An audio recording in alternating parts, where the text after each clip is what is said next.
So I know after working with you now a lot about you, that what you really do is you help people who have some kind of life experience, and a lot of them haven't even written their book yet. So again, they're trying to figure out their message, and their goal is to build a business around their interest, their passion, create some legacy, and turn their life into something that's attractive to the media, and learn how to tell their story, again, with authenticity and depth, and then turn that into a book or a business or a powerful system that can be shared with the world and actually make money and transform lives at the same time. Is that a pretty decent summary of what you do? I think you summed it up really good. All right. So why don't you talk a little bit about your background, because I know that's part of this process, and I think for everyone who's watching this, they need to know a little bit about who you are, where you came from, and why they should listen to you. So why don't you get into a little bit of depth of your background, and you're also an author, and you've gone through the process of what it's like to promote and market yourself, even though you came from the media and have dealt with the challenges. So why don't you go ahead and just fill us in on who Kristen White is. Well, I want to start with a little quick statistic. In 2009, Publishers Weekly said there were 750,000 self-published authors.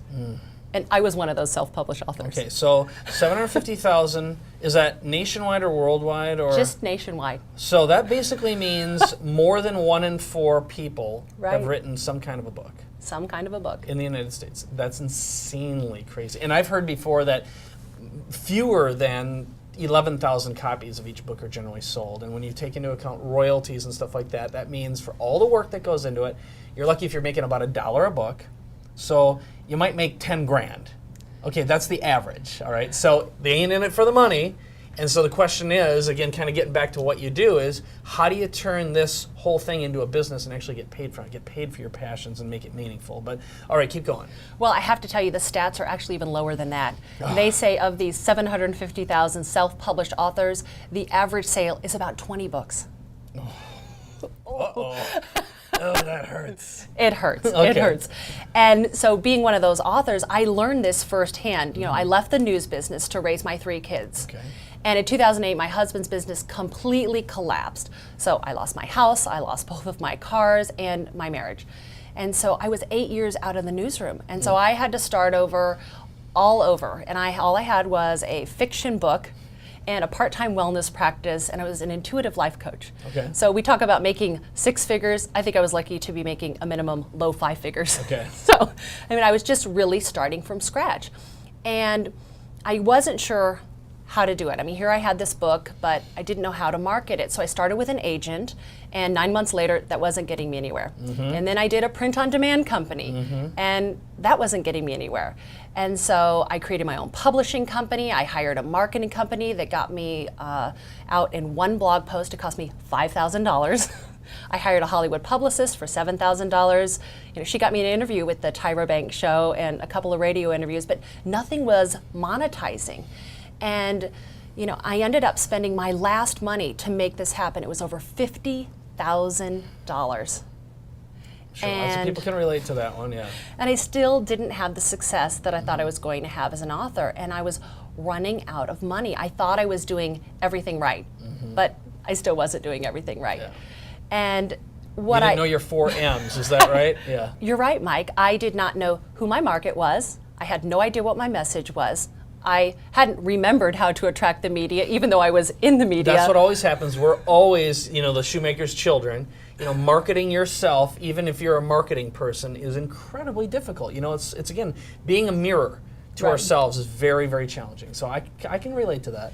And I think I also didn't have the right mindset. Like, I hadn't just completely committed to it. Clearly you didn't have the right mindset. Plus you're writing a fiction book and trying to figure out how to make a living. But that's another story. Yeah. We'll go there another day. Yeah. So it got to the point where it was so bad and I was out of money, and I was faced with this decision. Do I go and work at the Apple store because I absolutely love technology? Do I go back to school and become a journalism professor and get my PhD? Or do I just go on food stamps and quit? It was just such a traumatic tumble. You don't seem like the food stamp kind of person to me, and that's what I'd say. Not a food stamp girl. That's just my take. Well, we have these thoughts that cross our mind. Of course, I know.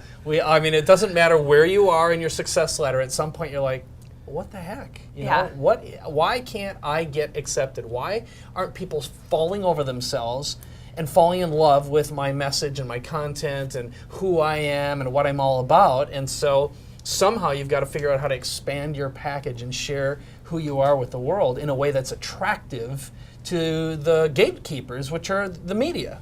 Absolutely. And, you know, and at one point I remember just being down on my knees and I'm like, okay, God, you have to help me out here.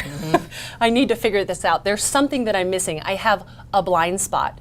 And honestly, that's when I met you. And I saw you doing this presentation on video and something inside me just clicked. And I had this background in the media and I was watching about the video and I thought, this is it. This is it. And this was at my lowest point. And I don't know if you remember, but I do. I walked up to you and I said, I'm going to be your next success story. And that's the mindset piece. Yeah. Well, I remember that. And you were very, woo, you know, really excited. You were definitely, it was sort of like you just took a shot of something. And, but it wasn't much longer. I mean, it was just a couple months later when you introduced yourself to me again and just told me what was going on. You had a great success story about how you were doing video marketing. Yeah. But you didn't want to just do video marketing for businesses. You had a bigger vision in mind, and that's kind of what led us to today, which is pretty exciting because, I mean, that's barely 2 years ago now. Is that about right? Somewhere in that neighborhood? About 18 months ago. Okay. Oh my God. That's a serious transformation. If you'd like to learn more about Instant Celebrity Academy, you can visit our website at www.instantcelebrityacademy.com.